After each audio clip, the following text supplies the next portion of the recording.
Good morning, everybody. If you're looking to start or grow your wood staining business, you're at the right place. With us, you get access to the biggest community of experts in the industry, and Expert Stain and Seal is the #1 stain brand for professional wood care contractors. So please check us out at expertwoodcare.com.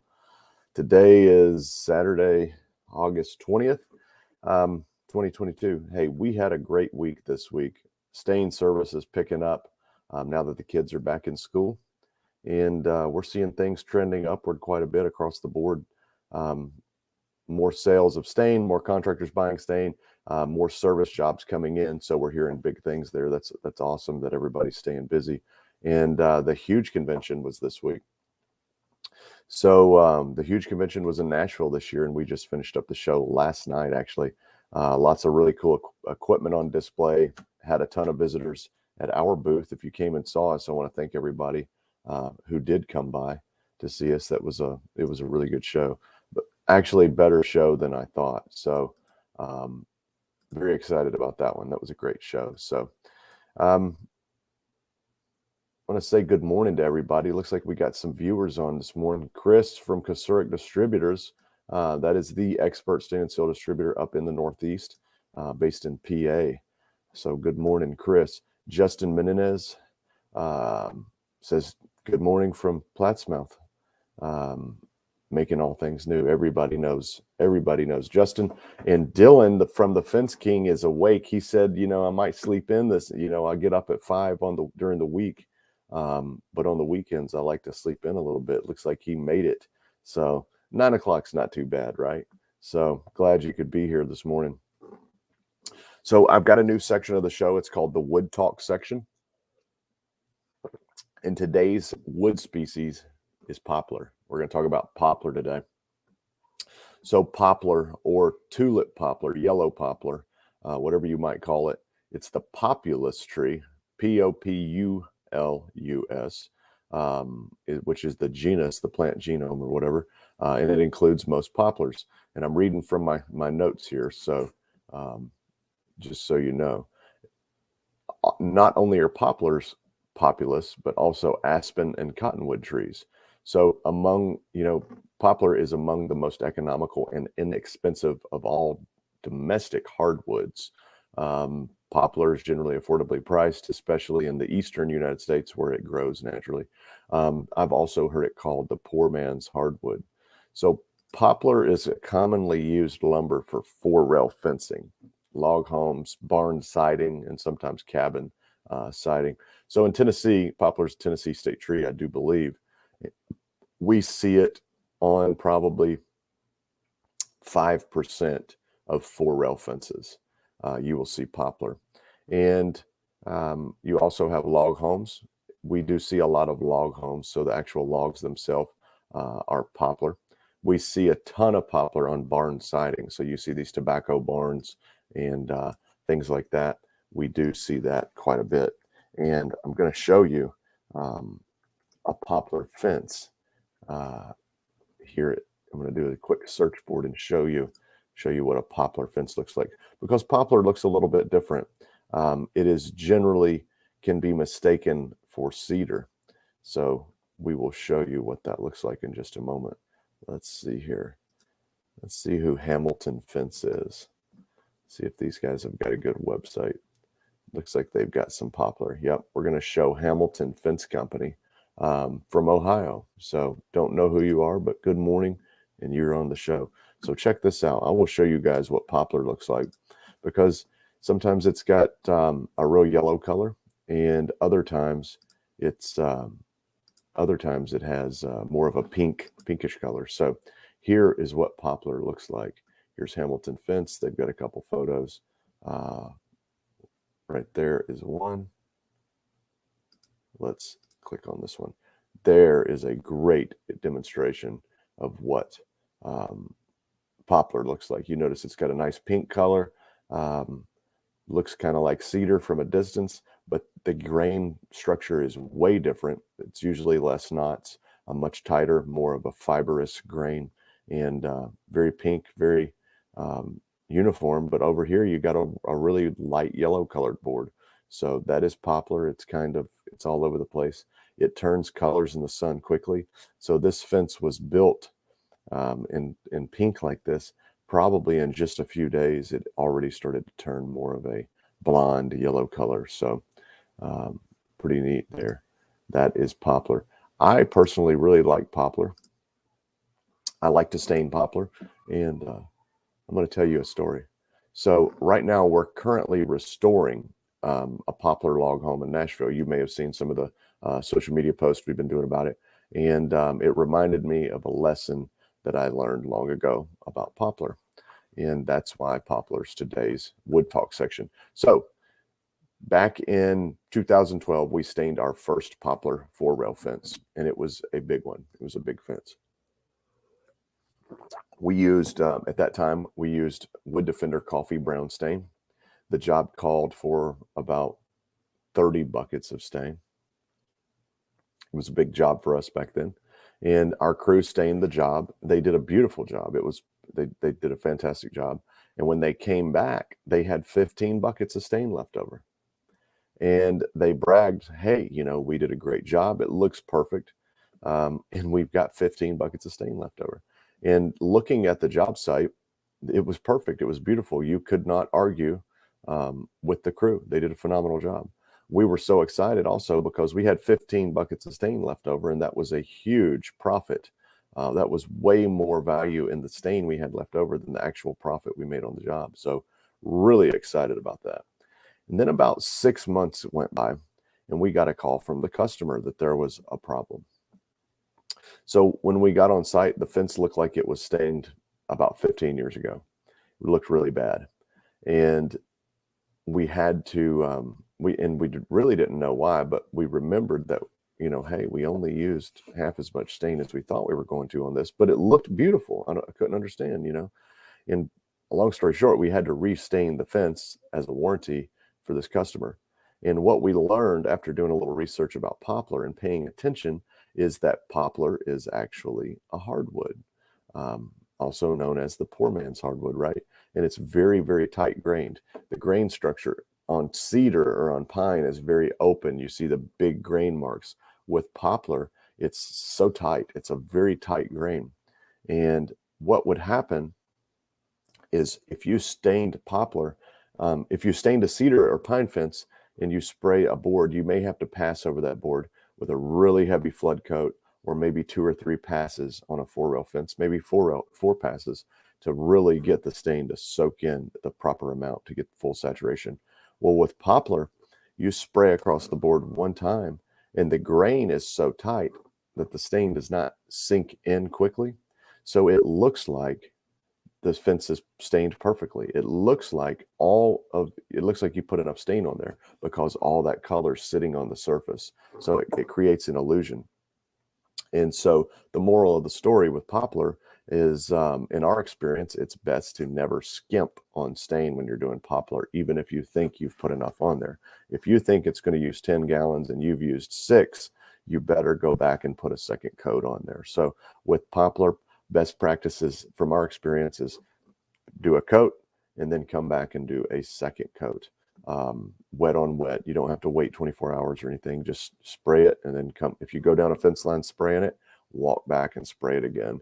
And just make sure you do an extra good job with poplar to get enough stain on the wood so that you don't have to worry about coming back in 6 months and doing it over again. So, and that poplar is one of the only woods that I really recommend that 2-coat system on with Expert Stain and Seal or other penetrating oil-based stains. So I wanted to take some comments again and just say hello to everyone. I see somebody else here that says, "What's up, guys?" Don't know who you are. If you're on Facebook, we can't see the comments, so or we can't see your name. So please put your name in the comments. Today's lesson or show is about. I'm gonna take myself off the screen.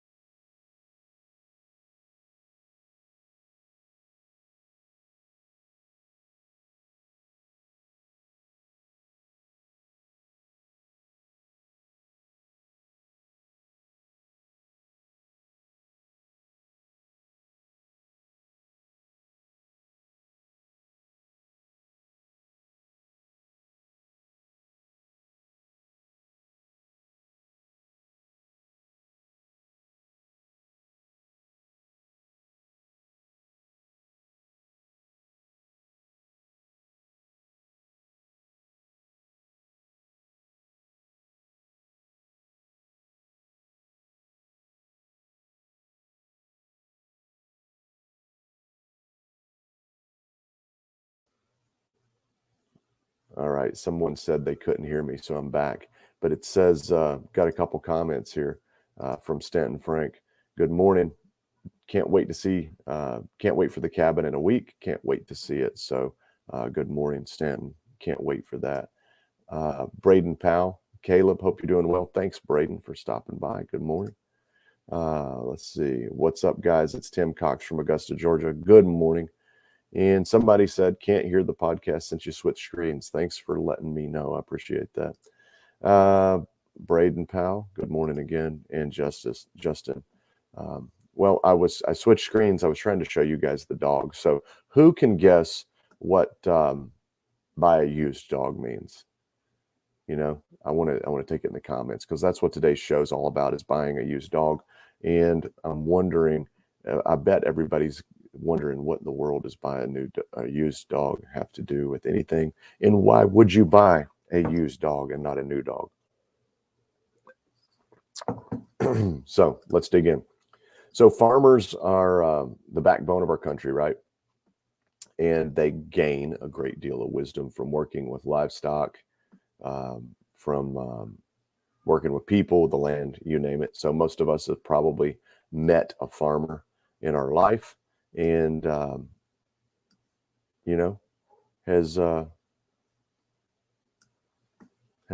thought, man, that guy knows something. So I'm going to tell a story about a lesson that I learned about business on the farm. Buy a used dog. So several years ago, my wife and I decided to start a sheep farm. We had some land, and we wanted to grow our herd of sheep to 100 head of sheep as quickly as possible. You know, I like to do everything big, right? So in Tennessee, we've got coyotes, bobcats. You get the occasional bear, but usually somebody shoots it pretty fast, because we live in the country with a bunch of rednecks. And occasionally you hear about a mountain lion, and we got a lot of stray dogs. So if you're going to have sheep, you got to have a good sheepdog, right? And a sheepdog basically is the dog that lays in the field. He also looks like a sheep. He's a big white dog usually. And his job is to kill anything that messes with the sheep. You know, if a coyote or a bear or whatever comes around, he's going to fight it, run it away, or sacrifice himself. He's also going to eat afterbirth.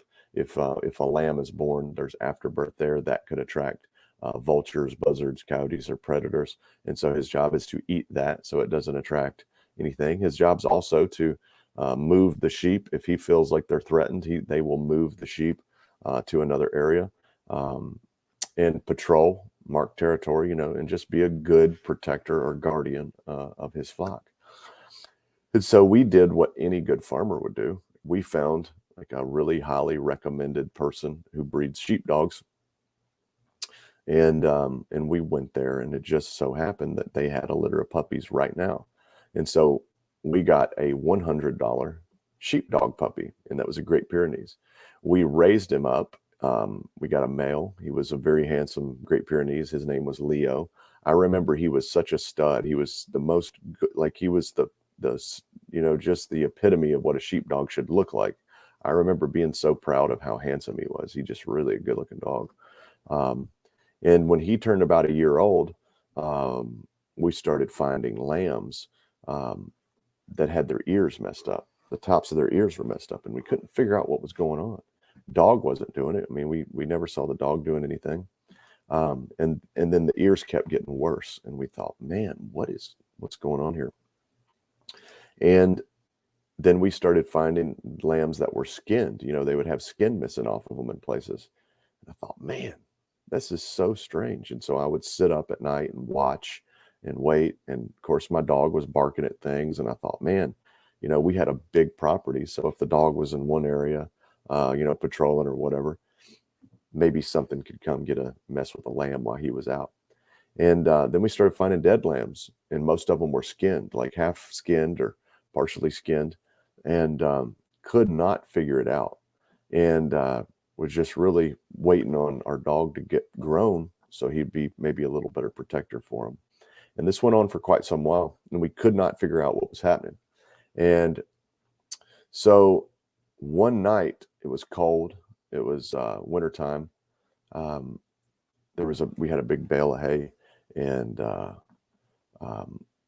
saw my dog. I looked out, and he was right in front of a dog, and he was doing something. He was eating something, uh, and I couldn't figure out what in the world it was. And I thought he had caught something. He caught a squirrel or whatever. So I walk out there, and he kind of walks away as I walk out there, and I go and I look down at what he was chewing on, and it was a baby lamb about this big. It was as small as a small kitten, and it was the most beautiful lamb you had ever seen. It was just white as snow, perfect, beautiful, laying there, just quiet, um, just perfectly quiet, and just the happiest thing. But there was a problem from the middle of his back all the way down. He was completely skinned. He had all of his skin removed, and it was a horrendous sight to see. And when I walked over, and that little lamb was laying down, just trying to stay warm. And when I walked over, he opened his eyes and he popped his head up, and he was completely alert. He was this perfect lamb who was doomed, right? So the lamb was certainly going to die, and that was when I knew I had a bad dog. I had a dog that had learned to play with the lambs at first with their ears. We'll play with them because they're fun, and he's a puppy. And then he found out that they tasted pretty good. And he wasn't mean, but he was the guy who was chewing up and killing our lambs. So our highly recommended sheepdog was a sheep killer. And I guess most of you guys know you can't give away a dog to someone else who kills things. So what do you do, right? So, and then that was bad. It was very disappointing.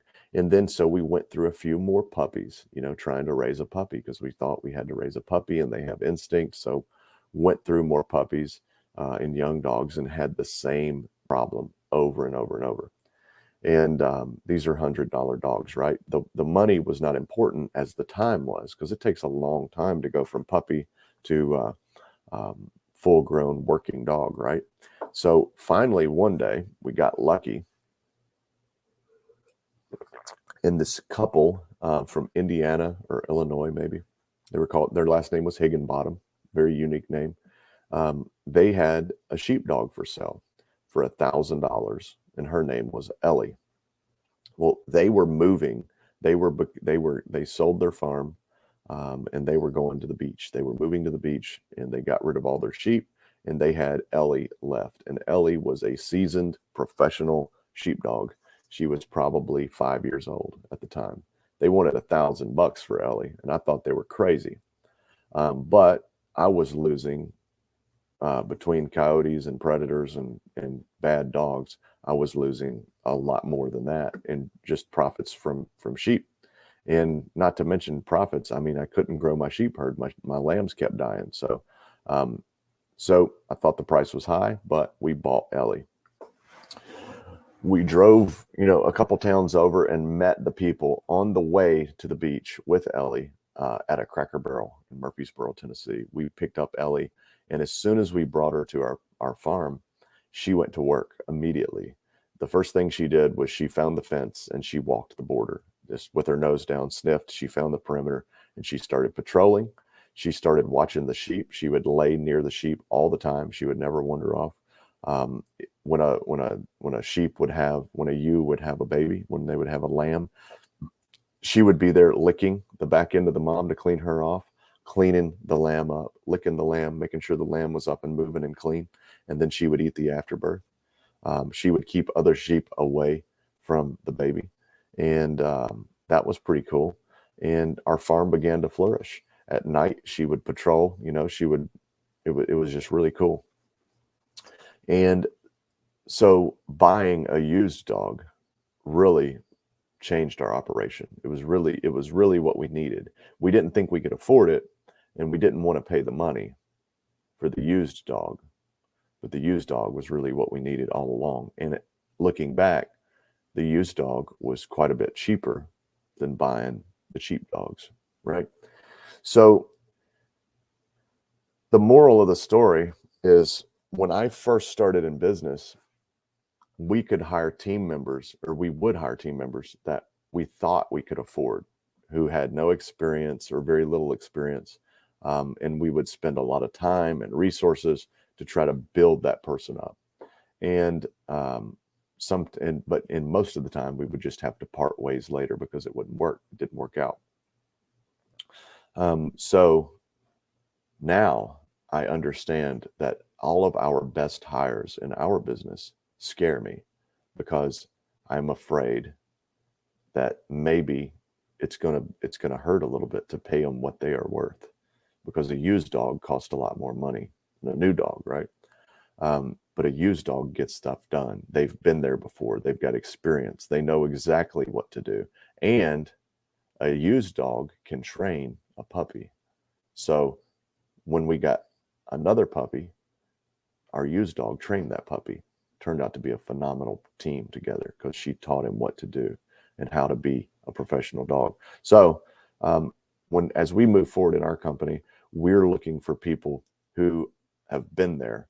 They know what to do. They've done it in a similar business, or not even close to being a similar business, but they've been here before in a different type of environment, and they've got the experience that we need to take us to the next level. And it costs more money in your mind up front, but actually it saves you so much time and so much money moving forward. So sometimes you've just got to buy a used dog. So there's my story. That is what buy a used dog's all about. Hopefully that made sense, and maybe somebody who watching this or listening to this needed to hear that story. Sometimes you just got to buy a used dog, guys. Nothing wrong with that. It's supposed to be scary. All of our best hires made me nervous, scared me. I was afraid I couldn't afford them. I don't like to say I can't afford it anymore, because I think it's a bad mindset. But buy a used dog, pay the price, and many times it will pay dividends, not only for you, but for all of your people on your team. So Tim Cox says, not always buying the best new stuff. Close, but not quite right. Buy old stain. Nope. Eric Land from Royalty Deck Restoration. Good morning. G.L. Brown says, Australia makes deck oil out of sheep fleece. Never heard of that. That's interesting. Lene Benjamin, hope I got that right, in Daytona Beach. Vincent, my man Vincent, probably the best looking guy in the staining business. He's like the Texas version of Fabio, dark long hair. So good morning, Vincent. Walt Dennis, good morning. Spent some time with Walt down in Dallas the other day. Dallas is booming. It's insane. Never seen anything like it. So if you don't know what Dallas is like, you should get down to Dallas. Speaking of Dallas, there's an event September 13th and 14th in Dallas. Let me get the link here and drop it in the notes for you guys. It's the Washmart event. We're going to be there, and it's a Staining University event that's tied in with a power washing event there in Dallas. So come and see us. It's Dallas-Fort Worth area. Those that know Marco over at Washmart, that is the folks, really nice people, and they're putting that event on. It's a free event, so you can sign up. And here is the link right there in the notes or the comments. Also, speaking of events, we got Staining University in Springfield, Missouri coming up. That's at Joe Evers's place, Ozark Fence, November 10th and 11th. It's going to be fun. It's going to be that's going to be a really good one. So appreciate it if you guys would come out. Also, in the books, as certainly going to happen, but not yet planned out. So we don't have dates, but we are going to go to Southern California and do an event right outside of LA, right on the beach, and also in Wilmington, North Carolina. So complete opposite ends of the country. So if you're on the West Coast or the East Coast, we got you covered, and that will be in the next 6 months. Not sure when, but it will be in the next 6 months. Got a few more folks coming in here this morning. Josh with Precision Staining out of Orlando, Florida. That's a cool name, and I like it. I do want to take questions this morning, but I've got a couple of questions that people already asked, and I'm going to drop them right there on the screen. And let's talk about this. So when quoting a fence in a subdivision, how do you handle the neighbors who share the fence? Do you offer to do their side as well, or do you just let them know you'll be working on the other side? So there's a couple different scenarios here. Whose fence is it? Do they share the fence? Is this fence literally built on the property line? Or is this fence just slightly inside one side or the other? So you got to determine whose fence it is. If it is my fence completely, I'm going to stain both sides of it. And most states have laws for you to be able to maintenance your property. So sometimes to maintenance your property, you have to go on your neighbor's property to do it. So generally, as long as you are within reason, you can go on the neighbor's property to stain or build your fence. Even if it's all the way on your side, you can still go to the neighbor's yard to stain it. So generally, we just encourage folks to, hey, you really need to stain both sides of this fence to preserve it. Why would you brush your top teeth and not your bottom teeth? So take care of it and do both sides. We also will let them know that if you stain one side of the fence, chances are oil is going to penetrate through the fence, and you're going to see it on the other side between the boards, between, in the knot holes and things like that. So you got to be aware of that. And worst case scenario, if the neighbors only want to do one side and not the other, you just got to let them know about that. The penetration is going to be visible. And if you're doing two sides of the fence a different color, each side a different color, you want to do the light color first with a nice heavy flood coat. And then the dark color, I would recommend you do a couple of light coats to get it, because you don't want the dark color to penetrate through the knot holes on the light colored side. So I hope that's helpful. When starting out staining and sealing, what do I charge? How do I figure out what to charge for services? I'm going to point you over to another video we did called Staining Fences, or How to Bid Fence Staining, How to Bid Deck Staining, in our YouTube channel. So if you're watching this on YouTube, go through our videos. We've got some webinars recorded that go all over staining and sealing services. Thank you. And got my coffee delivered. That was nice. And want you to go in there and watch those webinars. But essentially, the best way to start out charging, in my opinion, is to discover your cost to do business. What is your cost to produce this job? And that is generally labor and materials. And I also like to personally figure in fuel for mileage. So because you cannot produce a job without driving and burning fuel to get to the job. So what is the cost to do the job? And labor, a lot of guys don't want to charge labor because they say, well, I'm doing it. You have to charge labor, or you will never be able to later charge labor. So you need to charge labor. So what would it cost you to do the job if you had to pay crew to do it for you? What are the materials? What are the fuel? It's generally your cost of goods sold is what that number is. You have to find what your cost of goods sold is. And then you decide a margin.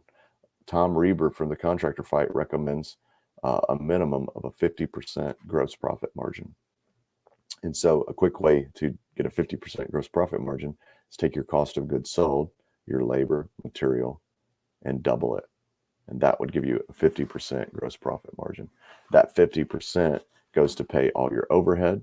It goes to pay insurance, someone who answers the phone, for upgraded equipment, and then hopefully there is a profit, a net profit left over when you're done. So, but check out the webinar and it goes deep into that. But you got to understand your cost before you can understand what to charge. So many people just throw numbers out and do not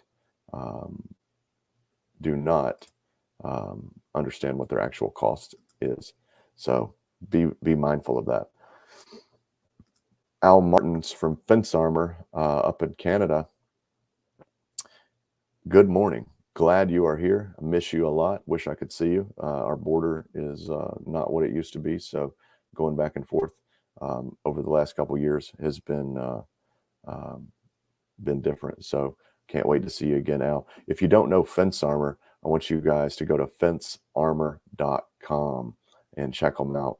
Fence Armor protects your customer's property, and you can earn extra income by installing that for people. The problem is they don't understand they need it. So it is your duty and responsibility to let them know, hey, there's a problem here. Here's how you fix it. We've got the solution. Everyone's seen a fence post and everybody's seen a weed eater, right? The two don't mix. So when you do a really good job weed eating around your fence, unfortunately, you destroy the bottom of your fence. And everybody's seen a fence post that's been chewed in half by a weed eater. And Fence Armor is a piece of steel that goes right over the post, right there. It's beautiful. It's elegant. It looks nice. You can't even notice it until you're looking for it, but it protects against that weed eater damage. They cost a very reasonable small price each. You can put them on in just a few minutes.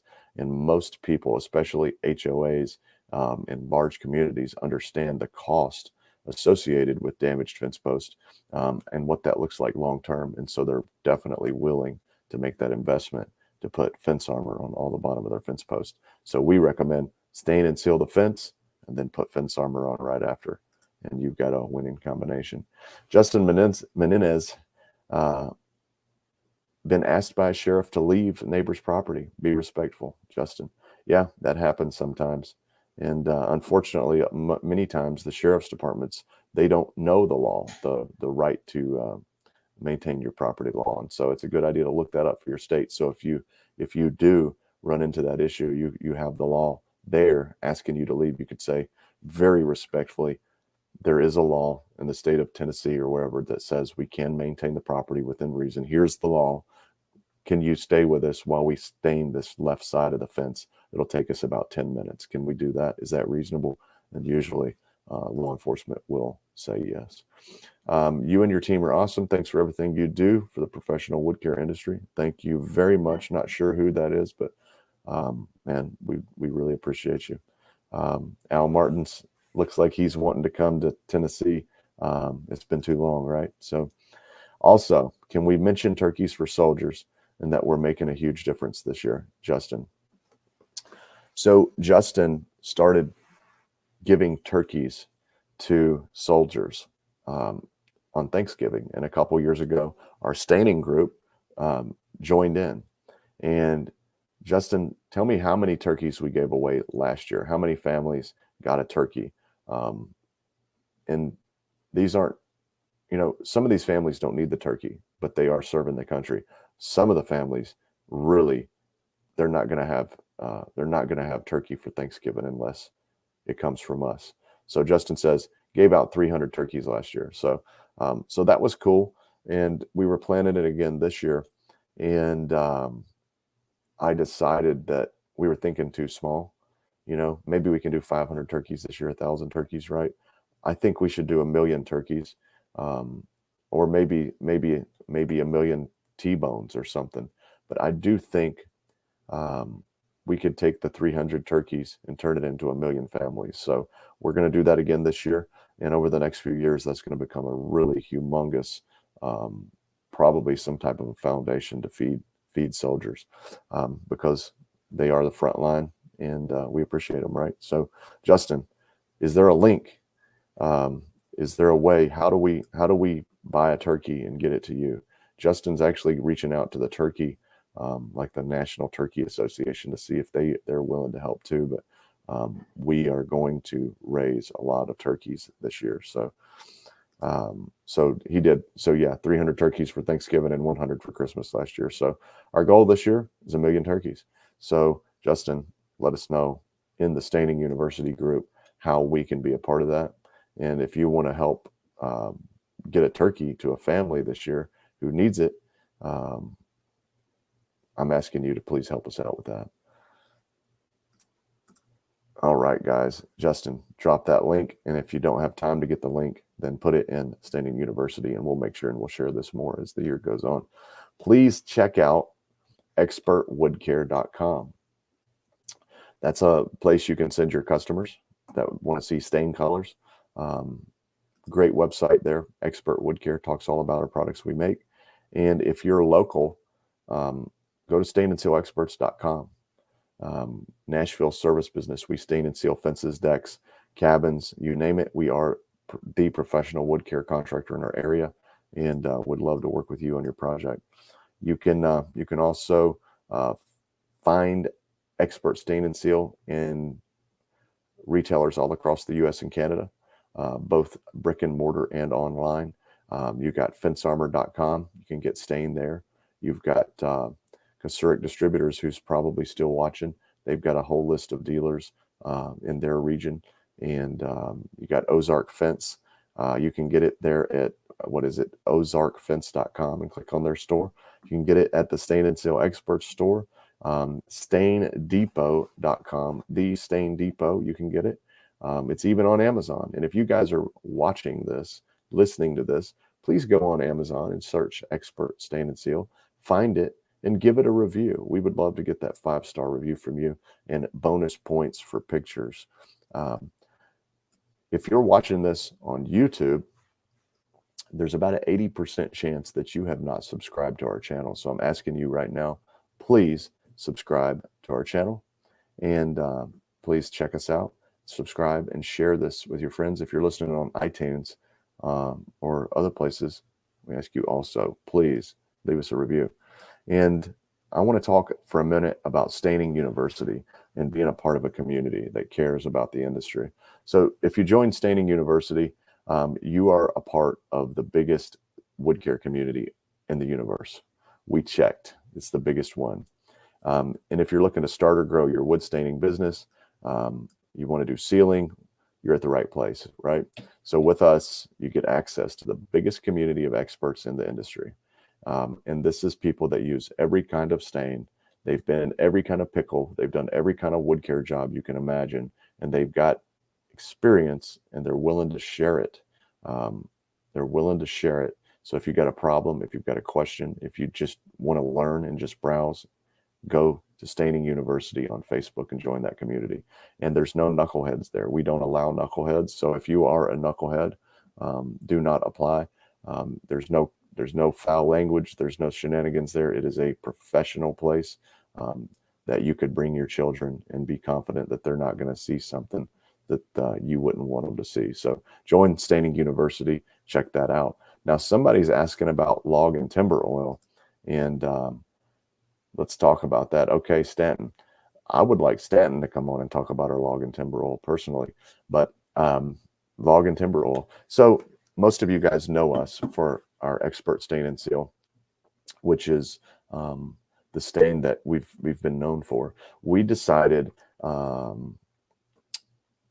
quite some time ago that if we no longer had the confines of money or market price, if we weren't worried about price, how would we build a stain? What would we do? And so we did that. And our log and timber oil is generally a dual dispersion stain. So instead of one type of color, we generally have a couple types of pigments in there. Usually we blend opaque and transparent pigments in these formulas, so you kind of get the best of both worlds there. Everything's semi-transparent, but you get different pigmentation, which is going to give you a longer life. And we also have citronella oil in there. Citronella oil is in the stain for a couple of reasons. Number one, it's in there to prevent boring insects, boring bees from going and drilling holes in your house, in your logs, in your timber, and destroying your property. When you have boring insects in your home, woodpeckers like to eat them, so they come along. So not only does the bug destroy your home, Mr. Woodpecker is pecking on the side of your house because, hey, there's a snack in there and I'm going to get it out. So also we might say that it prevents woodpeckers, but also citronella oil is one of the most powerful mildewicide, fungicides, anti-mold things in nature. So it's really double duty there, is to prevent mold, mildew, and things like that. So that's an extra bonus. So Just a really good product, and we recommend it for log homes. You can put it on fences, decks, cabins, whatever you want. And it's just a really great product. It does cost more money than many products. It's in the log cabin industry. So check that out. If you want a phenomenal product, check out Expert Log and Timber Oil. All right, guys, follow us on Facebook, YouTube, Instagram, TikTok, iTunes, Spotify, or anywhere you get your videos or podcast. Please do that for us. We would really appreciate it. We will see you guys next week. Thank you so much for joining the show. And remember, when it comes to your exterior wood, it's not done until it's finished. Have a great weekend, guys. We'll see you next time.